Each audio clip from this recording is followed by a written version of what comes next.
final leg of Morning Express, and it is time for My Health, your weekly segment. Everyone is there, and today we're going to be talking about diets, especially in schools, boarding schools, even day schools, primary, secondary. And joining me in studio to dissect some of these issues, just to my immediate left is Gladys Mugambi, who is a nutritionist.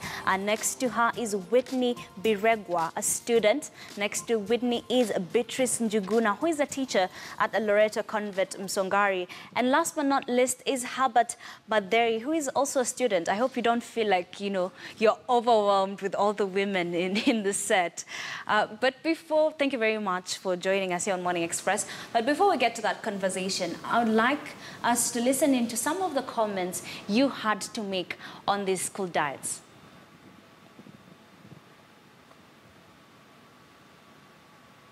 Kwa high school tulikuwa tu tunakula kama githeri, ugali. Na ilikuwa na hiyo harufu ya paraffin. Mafuta hiyo ya taa. Lakini siwezi elezea vizuri ile maana ya kuweka hiyo paraffin. Lakini tulikuwa tu tunadhania ni ile kupunguza mioto. Kupunguza mioto ya mwili. Chakula ya shule ilikuwa inaboo sana. Unapata unatoka nyumbani, umekula chakula boa kama nyama, unaenda shule na bata kiteli kuna mafuta ya taa. Sasa hiyo ndio nishangaa sana, nikashindwa hii chakula ni machi ilikosa wakaweka mafuta. Sasa ukiuliza unapata form 4 wanakumonolize. Okay. Kwa napenda Githeri kwa sababu mahali nilikuwa nasomea ama mahali azani nimetoka, Githeri it's very rare ipatikane. So wakati nimejoin hiyo high school kulikuwa na Githeri. Githeri ndio ilikuwa chakula kila siku kwa mfano. So mimi nilikuwa napenda hiyo Githeri sana kwa sababu najua ni shule ikifungwa nikirudi nyumbani naenda kunywa maziwa ama nakula nyama. So nilikuwa napenda hiyo Githeri sana. Yenye naweza sema ilikuwa favorite ni Githeri. Juu kama ni ugali unakula ugali, haikuwa ati ni ile tu ugali iko sawa, hapana. Ilikuwa kama ni ugali iko na maji haijaiva vizuri, kitu kama hiyo. All right, that's just some of the responses we got from you. But I'll just head straight to the conversation. And Whitney, I'll start with you. You were recently in high school. Yeah. How was it for you? Well, about food. Yes, food. Okay. Not so good. Not so good. What exactly was your diet? If you can just break it down for us. Well, Githeri as usual. Yeah. And the ugali, not so good ugali. The way he just said maji. Yes. And cabbage. Cabbage was always the diet. Did you have meat, perhaps? Meat, well, that is one thing I only had at home, not at school. Okay. Yeah. All right. Come to you, Herbert. How was it for you?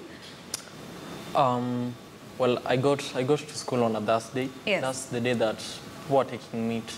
So I thought every day would be that way. Until the next day, I was bombarded with half-cooked Githeri with a tint of kerosene somewhere. And that's when reality set in. All right. Beatrice, you were in school once. You were a student. Right now, you're a teacher. But maybe you could tell us, have things changed between those days and now, even as you teach? Yes, they have. Back when I was in school, it was the usual Githeri, half-cooked ugali, cabbage stew, because it was not cabbage. But these days, the diet has really changed, at least in both private and public schools. There is a bit of extra legume. I know some of the public schools will have dengu stew with rice as opposed to beans and rice. And some have also improved, at least once a week there is chapati. During our days there was no chapati at all. Yes. Oh, okay. So you find that there's a bit of improvement, even when it comes to the breakfasts. Once in a while there is an egg, which was not there when we were in school.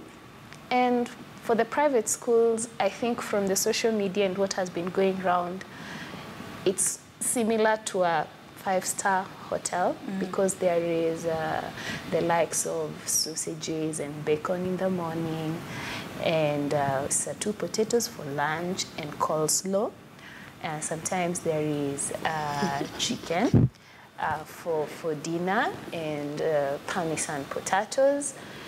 It is there. We have seen Where it. was I? Where were these schools when I was, going to high school? This is not fair. Because I remember my time, every evening used to be Githeri, whether you like it or not. And not just Githeri with weevils. Githeri with stones, paraffin is another issue. And in the morning, it used to be those buffaloes, those hard ones. I mean, it could take a few bites in it and you'd be full. But let me just come to you, Gladys. Of course, right now you're a nutritionist. But back then, you're a student. After, coming to your career, did you imagine, do you ever wonder, what was I eating? Or was it the right kind of diet? Now, as a nutritionist, I think when you talk of Githeri, for me, I just look at the nutrients which are in that Githeri. From what I'm hearing, there are issues of the taste, the smell of paraffin, and the stones and the weevils that you're talking about. Well, let me talk about my experience. I also ate Githeri. We ate ugali, but with greens. I remember we used to have sukuma wiki a bit. Sometimes would have kunde. Okay. And breakfast, we had bread and tea sometimes, then sometimes porridge. And I went to school during the times of the Nyayo milk. Yes. So there are times we used to just get milk when I was in primary. Yeah. So then we have to look at those three different categories. The current diet, the diet of the old days, and somewhere in the middle. Yes. So I don't know whether you're in the middle or somewhere. I think I'm just there. Yes, and then she's just left school. Yes. And then what she has talked about, the diet where there's sausage and an egg and whatever she has mentioned, it may be in some of the private schools, not public. So some people may wonder, where is that happening? So it's actually happening in some schools. Yes. So my experience, what I would say as a nutritionist, is the issue that most students would have is the taste of the food, the monotony, and the way it's prepared. Okay. So balancing may not be a big issue, because when you eat ugali with, even if it's beans and sukuma wiki, even if it's not tasty, it is nutritious. Okay. So the issue is how it's cooked and how it tastes. All right, I want us to come to the issue of paraffin, but just before that, Whitney, let me come to you. When you're joining Form 1, you have so many expectations of high school or secondary, you're excited. And then it comes to the food and you're thinking, oh my God, what have I come into? Did it ever change your life or your way, of living when in high school, that period? Well, yeah, I did actually, because when you're going to high school, this is high school. Yes. You just left primary and you're all excited, because this is a place things are supposed to be different, fun in a way. So when it came to food, well, I didn't expect it at first, because I thought maybe the treatment would be better. Like, I'm a Form 1, I just came in, maybe I'm expecting a meat, like 2 pieces of meat or something. But, when you're still at home trying to get to school at that time, you'll hear some stories around from your friends who are already in school. So the expectations were not so high, but maybe just hoping maybe my school would be better. Yeah. All right, Harvard, did you have fruits in your school? Yeah, we did. On Wednesdays, we'd get an orange each. Yeah. All right, and then there's the issue, okay, maybe it was only in mind, but did you have ugali maybe during lunchtime hours? Yeah, we did. How did that affect your afternoon classes? Well, I think the teachers knew. The day that we would take ugali, then in the whole afternoon, people would either be dozing off or going in and out of the classes. Like, it was a lot to handle. If you take a good ugali meal and the afternoon is hot, then definitely sleep sets in. It's like just a pill. Yeah. All right, Beatrice, let me come to you. One, do you at Loreto, specifically because you're there, do they use paraffin right now? No. No. They don't. Okay. All right, that's new. So Gladys, one, did the issue of paraffin help? You know, there are so many meats around it. And whenever it was near the closing date, it's like now they'll just pour it in, just all of it. You could literally taste it. Did it help? Let me be sincere. In my training, there is nowhere I was trained about adding paraffin to food. So I cannot even, recommend it. Okay. So this issue of paraffin, even as we never knew what it was all about, is what we are now hearing, that paraffin was put for different reasons. Yes. But it's not a good thing to do, because in my training, food is when you're eating, it's a time to socialize. Yes. It's a time to enjoy yourself. So when you have food that is not tasting nice and smelling paraffin or something else, then it will affect the amount you take in, which is not good. Yes. So I really do not recommend paraffin, and it shouldn't be a way of, dealing with the issues that are natural. Actually, the first time I actually thought I was going to die that night. You're giving me paraffin. Will I even wake up tomorrow? But anyway, that's just a story for another day. Beatrice, as a teacher, hearing students saying after ugali, it's just straight to bed, whether I like it or not. And, there are things you can't actually control. When sleep comes, it comes. Considering you've woken up at maybe 3 or 4, you're tired. How does this make you feel as a teacher? One, the teenagers at this particular stage experience a lot of, I would like to call it energy deficit at some point. So we may look at them as being lazy, but it's really not being lazy.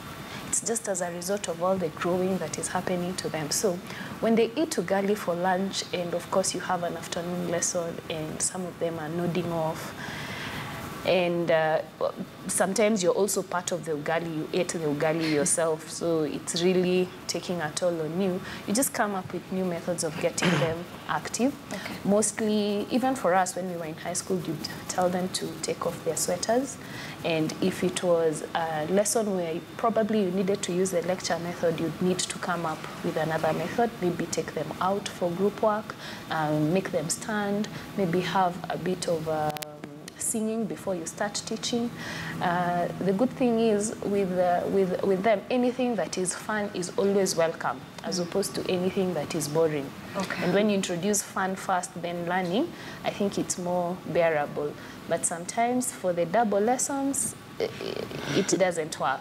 It doesn't work, but we do understand, because there's nothing much you can do about it.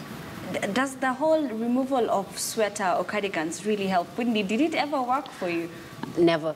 Exactly, because even for me, it never works. In fact, now I think you're making the matter worse, because now the air is just flowing in. And you feel like sleeping at that time. Exactly. So what it does is that when the body is cooling off, okay, is cooling off, at least you're not really warming, because you just want to nod off.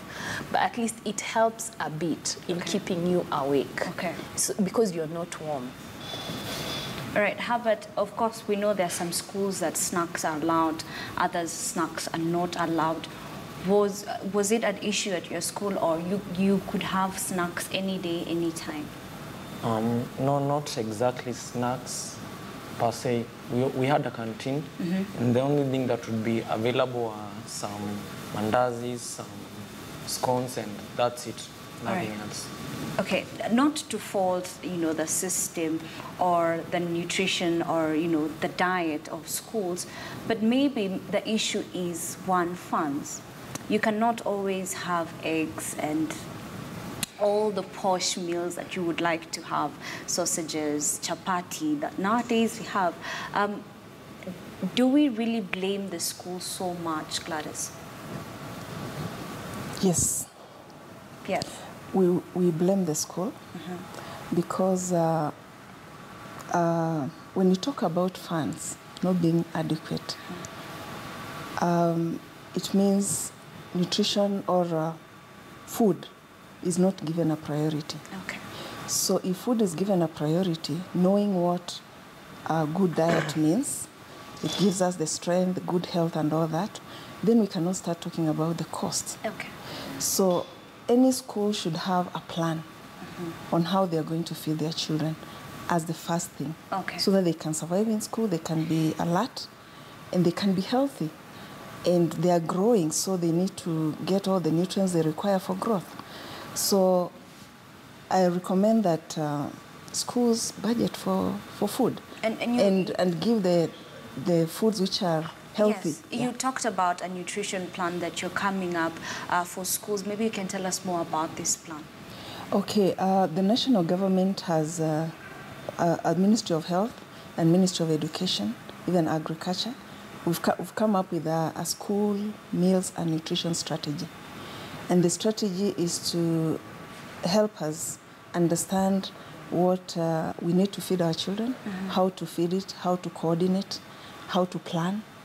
And in this, nutritionists then need to be involved. Okay. Nutritionists from Ministry of Health, being able to work with the schools to ensure that the diets are standardized, they are adequate, and also the students understand the nutrition, so that when they're eating, then they're eating the amounts that are required.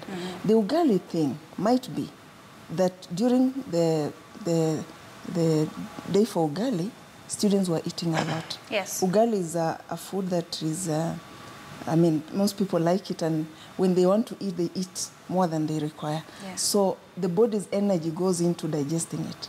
I think that could be the reason. Okay. But if it's well organized and students understand, well cooked, well planned such that students know how much they are supposed to eat when they are being served, then that will help. If ugali then is a food that causes problems in the afternoon, then it can be put at another time. But even if you put it in the evening, then still at prep time, students will sleep. Okay. Yeah. You know, she's talked about serving, and maybe you can tell us, you can share, how exactly was the serving schedule at your school? Okay, that is usually the most funny part, because it depends on the food. Yeah.